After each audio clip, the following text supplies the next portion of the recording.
Welcome to the Run Lift Mom podcast, where we're talking about running, lifting, and momming, not necessarily in that order. We are going to be squarely in the momming category today with Dr. Ashley Wellman, and I bet if you were to Google her and see that her children's book, The Girl Who Dances with Skeletons, My Friend Fresno, is out, you'd say, yeah, sure, of course this is the momming category.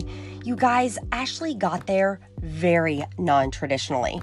Her background? Y'all, she has her PhD in criminology. She's a victimologist specializing in homicide and sexual assault survivors, and she has got a boatload of scholarly publications from her time in academia.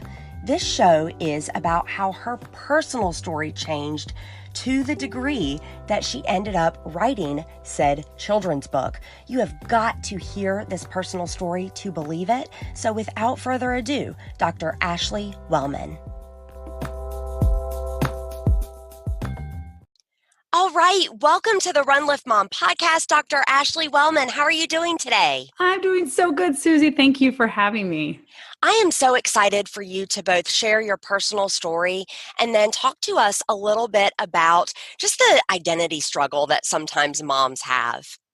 We do. We're cast into these little boxes of, this is who you are and this is what you're meant to be. And I'm excited to share with your listeners that, you know what, sometimes when great things happen or sometimes when bad things happen, we really do have to step back and redefine who we are.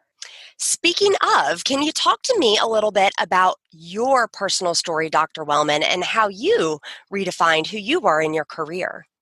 Of course. There was no way of knowing where my life would go, but I'll tell you, as a control freak, I definitely knew where it was going. I was the one who, I planned everything. I knew when I was going to be married. I knew how many kids I was going to have. I knew what my career path was going to be. And when I was getting my PhD in criminology, so I'm a criminologist, victimologist, when I was getting my PhD, there's really one prescribed route of what makes you a successful scholar. And that was to achieve that tenure track job and to be a professor somewhere and be a researcher. Mm-hmm. And I loved that role. That was really how I defined myself. And I kind of did the claw my way to find that definition by working so hard in my career. And I did it all with my husband by my side. I met him, his name's Buddy. I met him the year I got my PhD. And he really, a couple weeks in, said, I'll move wherever you want to go. And so my career potential was kind of limitless. It kind of I just needed someone to offer me a job. And so I started at a military college in the South. And then I made my way to Missouri and in a small university there. I would do exactly what I was supposed to do. I got my tenure track job. I moved up to an associate professor with tenure. And I, was gathering up all these little collected awards and recognitions and these types of things. And I thought I was so successful in that realm. At home, I was successful too. I had a beautiful family. I had a little girl that was born in 2014. Her name's Reagan. And my husband and I were trying for a second child, probably about 2016. And we would suffer 4 back-to-back miscarriages from 2016 to 2018. And in that time, my definition of being a mother really changed. And I had to step back because I don't know if you've experienced a miscarriage, but no one talks about it. And there's a lot of shame and guilt and heartbreak that happens around that, because I was a mom for a second time and lost it, then a third time and lost it, a fourth time, lost it, fifth time, lost it. And by the end of that, I was not the person that I had been. I wasn't healthy or happy. And so my husband, being the amazing human he was, said, hey, Ashley, let's change our lives. You're not really happy at work. You're not really happy here. Let's move. And for a tenured professor, that's a big deal, right? There were many days crying on the kitchen floor of like, I can't do that. And I met 2 people at a conference who said, Ashley, I know it sounds like suicide in your career, but come to us as an instructor, which is a lower position, give up tenure, and you'll get this new job. like the next job will come to you. So my husband said, do it, give it up. The title means nothing. Your happiness does. So we moved to Texas. The day before my new job started in 2018, my husband told me to go take a nap. And I did. And I left him with my daughter on the couch. And it wasn't 3 minutes later that I heard glass shatter downstairs. And I ran downstairs and I'd find my husband seizing and not able to breathe in the hallway of our new condo. Called 911. She asked me, was he breathing? I didn't know, Susie. I didn't know, was he breathing? He was just gasping for air. And my 4-year-old at the time had wandered over screaming, save my dad, save my dad. It was heartbreaking. And I didn't, in the moment, I felt like a horrible mom for months, because in the moment I could not attend to her. All I could do was fight to try to save his life. And I would follow the ambulance to the emergency room and watch for nearly an hour while they tried to resuscitate him. And then I was 34, he was 44. At 44 years old, they pronounced him dead. And I left the hospital, now not a wife, my husband was dead.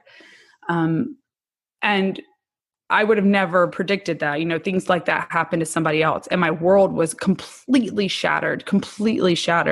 I thought I knew heartbreak from the miscarriages. I had no concept of what it would be to manage my grief of losing my best friend and helping my daughter grieve the death of her best friend. And so work became the only thing I really knew how to do. And I threw myself back into that. In the meantime, I picked up creative writing as a way to kind of save myself and heal. But work was my solace, and that was my stage. Well, little known fact, in hindsight, now I know, some of my colleagues were not comfortable with, quote, the woman I had become. And I wasn't grieving in the manner that they expected me to. And there became a little bit of resentment for my bereavement leave and things like that. Never imagined that spaces like an institution wouldn't have the ability to fully support someone grieving or understand what that process is like. But when I walked back into the classroom, I thought I was doing exactly what I was called to do, be a professor. And a few months later, I'd be excluded from a job that I had moved there for. And the heartbreak started all over again, Susie, because like everything I was now, mother had been redefined, wife had been redefined. And now you're telling me that the future of my career is also being taken away from me. The one thing that it feels comfortable to do, to put yourself into. Yes, that's who I was. That was me. And so this was in 2019. This was just last year. I spent months lying in bed, sick, physically sick, emotionally sick, crying, asking myself, what could I have done differently? Like, what am I supposed to do? This is all that I am. And my daughter came in and she said, are you crying about work again? And I said, yeah, isn't that sad? My 6-year-old knows that I'm falling apart about a career. And a friend encouraged me. He had encouraged me to start the creative writing process. And he said, you know what, Ashley, you have two choices. You can believe what is being told to you, right? That you're not valuable, that you're not worthy of these things. Or you can believe the truth, but know that maybe a new chapter of your life needs to start, and that something else has to happen. Wow. So you're not only grieving, obviously, the loss of your best friend and helping your daughter cope with that loss as well, but now you're grieving the loss of a career that you have worked really, really hard for. Talk to me a little bit about that creative writing outlet and what happened. Oh, this is the best. Okay, so in the midst of literally hell, so you can picture hell, I was in it and I didn't know how to get out, Susie. I really didn't. I'm a very joyful person, but I'm also a very anxious person and a very serious person, and I'm very driven. And so to be kind of stripped of everything I was uncomfortable, and I didn't like it. I'm glad it happened because it forced me to do something different.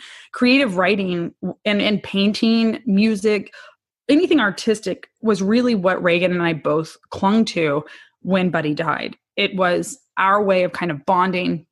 And so creative writing for me allowed me to escape this little condo I was in. We were stuck there. Our lease hadn't expired. So we were stuck there in this little place where he had passed away. And my daughter would, people coming in to bring us food, she'd be like, oh, my dad died right here, and I would, in the middle of the night, walk across this little place where I knew that's where I had held him and he had passed away. It was awful. So that's an understatement. I mean, I don't know how to say what it was like, but writing, it was a children's book, actually, what I started with. My daughter's best friend is a posable skeleton named Fresno. Again, I'm a criminologist, so a little weird, but appropriate though. Appropriate, right? Yeah, right. So I had a bunch of weird, quirky, interesting things in my office because I specialize in homicide. I work with the survivors of homicide, and I had gotten this skeleton to put in the side of my office, and Reagan said, "You cannot take him. That's my best friend." And when she was 2, he started being literally her nap buddy, her bath buddy, anything that Reagan wanted to do, Fresno did. So I had a picture of her dancing with Fresno, and my dear friend saw it, and he said, "Ashley, that is the weirdest, strangest, most gorgeous picture I've ever seen," because he said something so scary and something that should be, a thing of horror. She finds beauty in it, and she finds kindness in it and friendship. And he said that there's something gorgeous about that. And when he said that, he said, "Go write a children's book about her." So I was working on that in my condo. I was working on a ghost novel, which is going more of a traditional route. But over time, when I got denied that job, I walked down to the courthouse and I filed for a small business, certificate. And I remember saying, what if this little book of Fresno and Reagan could be my passion, could be kind of my next step? And I felt like this is kind of impossible. I did never run a small business. I have nobody around me. That's a huge risk, but I said, I want to put that out there. And I think quarantine has helped me. Time away and space away from that career heartbreak has helped me realize if I'm not willing to trust and risk and love myself enough to believe I could at least try and enjoy the process of putting out a children's book on my own, what am I doing? Because I tell Reagan she can be anything she wants to be. Why not me? I should be telling myself the same thing.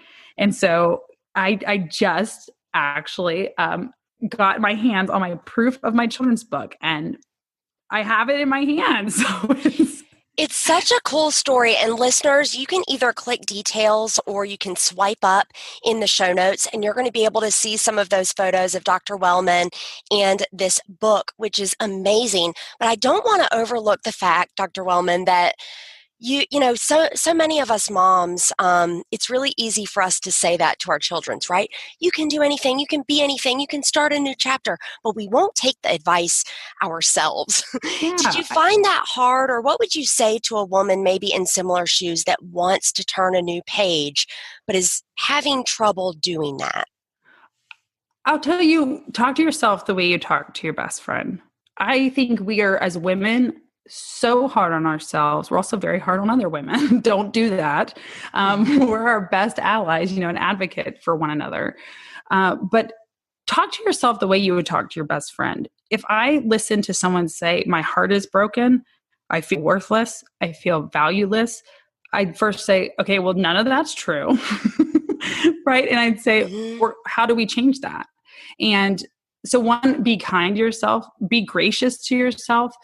Believe in the fact that you didn't get where you are, right? To raise a human being, to raise a family, everything that we do has an asset that can be applied to a business of your own, or it can be applied to a new career. And allow yourself to say, yes, was this once how I defined myself? Yes. Am I thankful for that? My God, I will hold the stories of my survivors. I will hold the advocacy that I do for my students and my survivors as one of the dearest things in my life.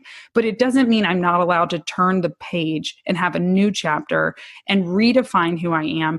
And you know what, Susie? If that doesn't work, I can turn the page again. Like, that's what I'm learning in life, is that my mom said, oh my God, she's just worried about me as a single mom, and she said, Ash, what if it doesn't work? And I said, well, then that's okay. I have a children's book in my hand. That's not going anywhere. We take things away from each chapter. And so it's not a failure. You don't fail. Try it. And if it doesn't work, step back and say, guess what? Cool. New chapter, turn the page. And you can turn that page. That can be the longest book in the world. You know what I love, Dr. Wellman? I love, we're talking a lot about modeling healthy behavior this season of the Run Lift Mom podcast. And what you're describing is modeling not only vulnerability, but also courage for Reagan. Thank you for saying that. Sometimes I don't feel it. As moms, we like to be hard on ourselves, but I have put my relationship with Reagan and her health and my health as one of the priorities in my life. And I don't know that I've ever done that. We're always chasing our paycheck. We're always trying to get the house we want. We're always trying to do all of these things. And for me, again, it really was, I'm going to be a great scholar and my family will benefit from that, But I was forced to say, you're stripped to the bottom. And one of the things I would encourage any mom who is grieving anything, don't be afraid to let your kids see your heart. There's a fine balance between, I cannot have Reagan, a 6-year-old, my grieving partner, but I also can't isolate Reagan from my grief, because if we show vulnerability to our kids and she knows, yes, work has hurt me. Yes, the death of her father has hurt me. Then when Reagan's struggling, then she also knows I'm a safe person to express her feelings to, because she knows I have them, And so I think as moms, we want so badly to protect our kids from everything, but don't protect them from you. Let them see you as a human, because that's who they believe they can be. So if I'm telling Reagan, I'm safe, you can grieve with me, you can be anything you want, but I'm modeling, I don't like my body, I don't believe in myself, I, can't show her emotions, then that's the woman Reagan's going to grow up to be. It's the woman she looks at and listens to. And so I very, very heavily encourage any mom to just be herself and love herself for her children, and let that be what guides you. No job, no paycheck. Our kids don't know that. You think my daughter knows the difference between mom, the tenured associate professor, or mom, the instructor, or mom, the high school teacher, or mom, the, janitor? She doesn't care. And each one is noble. Each one is noble because I'm doing it for my family. But I'm a woman. And I think whatever woman I'm modeling for her and whatever mother I'm modeling for her, that's what Reagan's going to say. Like, well, my worth is valuable because my mom fought to get hers reclaimed. And my mom showed me what it's like to hurt and strive for better and to believe in herself. And so again, like, if you can't model it, my daughter's never going to believe it. So that's really been, let her see the good, the bad, the ugly to a minimum, but let her see that I'm a human. And then she'll know when she messes up, when she fails, when she gets hurt, that's also very human. And she's allowed to confide and be with me. Ashley, where can folks find you online? Of course, they can find me at www.myfriendfresno.com. I do have to shout out to my incredible illustrator. If you guys are familiar with the Thomas Kincaid world, the painter of light, his brilliant and independently successful nephew, Zach Kincaid, who's just in and of himself this amazing artist. He's my illustrator. And one of the greatest things about him is that he said, Ashley, I'm not an illustrator. I'm an artist and I'm nervous about this. I said, great. I'm nervous about it. I want it to be a work of art.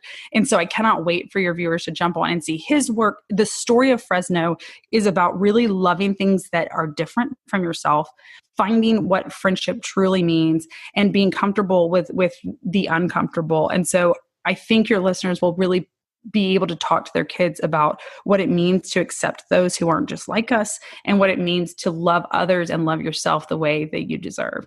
Thank you, Dr. Wellman, for sharing your very courageous story and redefinition, and we can't wait to check out your book. Thank you, Susie. Hey, Run Lift Mom listeners, you know I'm the mom of 4 kids under age 5, and therefore I am always looking for ways to work smart, not hard. Anchor is the smartest way to make a podcast. Let me tell you why. First of all, there are creation tools that allow you to record and edit your podcast right from your phone or computer, but Anchor will also distribute your podcast for you, so then it can be heard on places like Spotify, Apple Podcasts, and a whole lot more. You can make money from your podcast podcast with no minimum listenership. It is quite literally everything you need all in one place. And y'all, it's free. So download the free Anchor app or go to anchor.fm to get started.